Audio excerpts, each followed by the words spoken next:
22 जुलाई 2019 सोमवार का दिन था। India second mission to the moon Chandrayaan 2 को सतीश धवन स्पेस सेंटर से लॉन्च किया जाता है। वैज्ञानिक से लेकर भारत का हर देशवासी उम्मीद की निगाहों से इस मिशन को देख रहा था, बट मून से केवल 2.1 किलोमीटर दूर पहले लैंडर विक्रम का कनेक्शन टूट जाता है।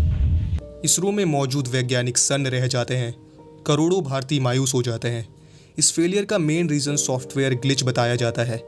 इस फेलियर के बाद इसरो के फॉर्मर चेयरमैन के सिवन रो पड़ते हैं, but prime minister Narendra Modi उन्हें प्रोत्साहित करते हैं नेक्स्ट ट्राई के लिए। फिर क्या, पूरी इसरो दोबारा लग जाती है मून मिशन पे, बट इस बार और बेहतर तरीके से। चलिए जानते हैं चंद्रयान 3 मून मिशन को डिटेल में। ISRO is all geared up for Chandrayaan 3, and over the last nearly 4 years, a dedicated team has worked hard, taking a lot of learnings from Chandrayaan 2 and ensuring that they're all prepared for Chandrayaan 3. Well, they're excited, they're also conscious, a lot of lessons learned. So how has this journey been? What are the lessons learned?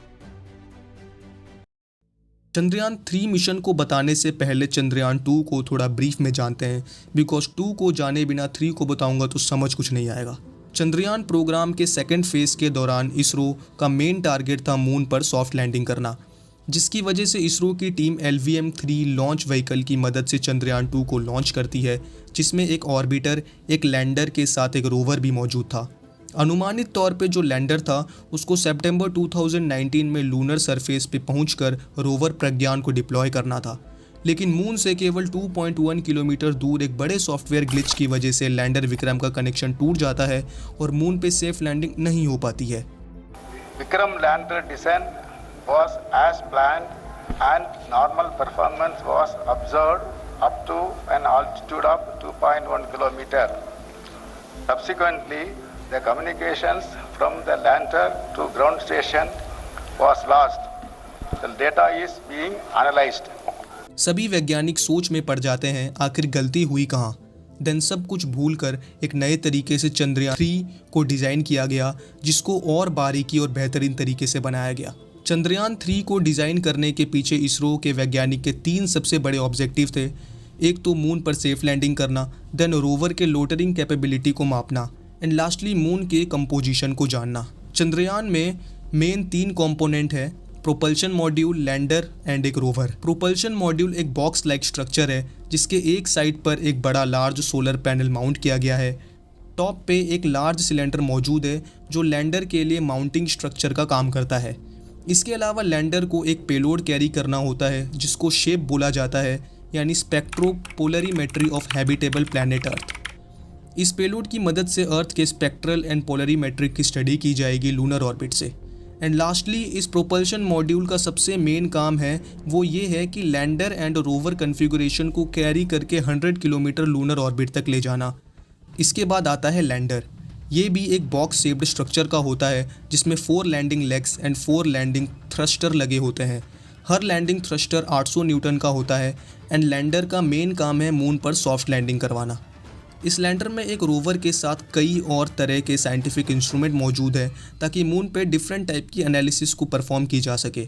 इस lander में 4 थ्रोटेबल engines है, जो कि Vikram lander में मौजूद नहीं थे। विक्रम में 5 इंजन लगे हुए थे, हर इंजन 800 न्यूटन का था, एंड जो इसका 5वां इंजन था उसे फिक्स्ड थ्रस्ट से सेंट्रली माउंट किया गया था। एंड आगे बढ़ने से पहले ऊपर एक वर्ड आया था थ्रोटलेबल इंजन। पहले इसको समझ लेते हैं आखिर ये क्या चीज़ है। अगर मैं मोटे तौर से इसे समझाऊं तो थ्रोटलेबल प्रोपल्शन टेक्नोलॉजी की ज़रूरत पड़ती है सॉफ्ट एंड प्रिसाइज लैंडिंग के लिए। इस प्रोपल्शन मॉड्यूल के 2 मेन कॉन्स्टिट्यूटर है, एक तो खुद engine, then housing the fuel and oxidiser injection system. Chandrayaan के लैंडर में लेज़र डॉपलर वेलोसीमीटर का भी यूज़ किया गया है। आई नो अब आपके दिमाग में क्वेश्चन आएगा कि आखिर लेज़र डॉपलर वेलोसीमीटर होता क्या है और इसका यूज़ क्या है। वैसे तो इसे समझाने के लिए काफ़ी टाइम चाहिए, बिकॉज ये थोड़ा लंबा चौड़ा कॉन्सेप्ट है, बट अगर इसे ब्रीफली समझे तो वेलोसीमीटर एक डिवाइस होता है जिससे वेलोसिटी को मेज़र किया जाता है। And why we are saying laser Doppler velocimeter, because यहाँ लेज़र सोर्स का यूज़ किया जा रहा है, एंड ये पूरा प्रोसेस एक प्रिंसिपल से चलता है, डॉपलर इफेक्ट। एंड मेरे हिसाब से काफ़ी लोगों को इस कंसेप्ट के बारे में पता होगा, क्योंकि ये कॉन्सेप्ट हम बेसिकली 10th एंड 11th के फिजिक्स में पढ़ते हैं। एंड जिसको नहीं पता ये डॉपलर इफेक्ट होता क्या है, तो मैं आपको शॉर्टली समझा देता हूँ। जैसे आप लोग अगर कभी किसी रोड पे खड़े हुए होंगे तो आप लोगों ने ये चीज़ नोटिस किया होगा कि जब कोई गाड़ी आपके पास आती है तो एक्चुअल में जो उसका साउंड होता है वो ना धीरे धीरे बदलता रहता है, और जब गाड़ी आपसे दूर जाती है तब भी साउंड में काफ़ी बदलाव देखने को मिलता है। तो जहाँ से साउंड प्रोड्यूस हो रहा है उसे हम सोर्स बोलते हैं, और हम लोग यानी जो भी उस साउंड को ऑब्जर्व कर रहा है उसे ऑब्जर्वर बोलते हैं। यानी जब भी सोर्स और ऑब्जर्वर के बीच में मोशन होता है तो एक्चुअल में जिस फ्रिक्वेंसी का साउंड था उससे चेंज फ्रिक्वेंसी का साउंड आप लोगों को सुनाई देता है। एंड आई होप अब जिसको नहीं पता होगा उसे भी पता चल गया होगा कि आखिर डॉपलर इफेक्ट होता क्या है। हालांकि इस कॉन्सेप्ट में काफ़ी गहराई है, बट अभी अगर उसे बताने बैठा तो मैं टॉपिक से डाइवर्ट हो जाऊंगा। आगे बढ़ते हैं टॉपिक की तरफ। जो चंद्रयान का लैंडर है उसके इम्पैक्ट लेग्स चंद्रयान 2 के कंपैरिजन में काफ़ी मजबूत हैं। इस लैंडर में 3 पेलोड हैं। जो इसका पहला पेलोड है उसे कास्टे बोलते हैं, यानी चंद्रा सरफेस थर्मोफिजिकल एक्सपेरिमेंट। इस पेलोड का मेन काम लूनर सरफेस के थर्मल कंडक्टिविटी और टेम्परेचर को मेज़र करना है। जो इसका दूसरा पेलोड है उसे ILSA बोला जाता है, यानी instrument for lunar seismic activity, and इसका मेन फंक्शन है to measure the seismicity around the landing site, मतलब लैंडिंग साइट पे अर्थक्वेक का प्रभाव कितना है। जो इसका लास्ट पेलोड है उसे LP यानी लैंगमुयर प्रॉब बोला जाता है, एंड इसका मेन फंक्शन है to estimate the plasma density and its variation. And अब आता है चंद्रयान का रोवर। इस रोवर का भार करीब 26 किलो है, जिसमें 6 पहिए लगाए गए हैं, एंड साथ ही साथ इस रोवर में काफ़ी सारे साइंटिफिक इंस्ट्रूमेंट मौजूद है, जैसे कैमरा, स्पेक्ट्रोमीटर और एक ड्रिल। इस रोवर में 2 पेलोड हैं। पहले पेलोड को लेज़र इंड्यूस्ड ब्रेकडाउन स्पेक्ट्रोस्कोप बोला जाता है, एंड इसका काम है लूनर साइट की एलिमेंटल कॉम्पोजिशन को डिटरमाइन करना।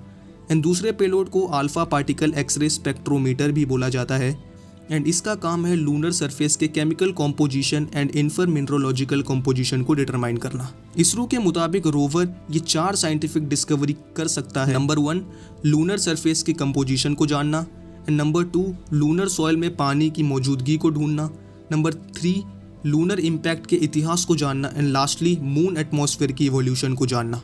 चंद्रयान 3 को 14 जुलाई 2023 को सतीश धवन स्पेस सेंटर से लॉन्च कर दिया गया है। इसरो के मुताबिक 23 अगस्त तक चंद्रयान मून पर सॉफ्ट लैंडिंग कर लेगी,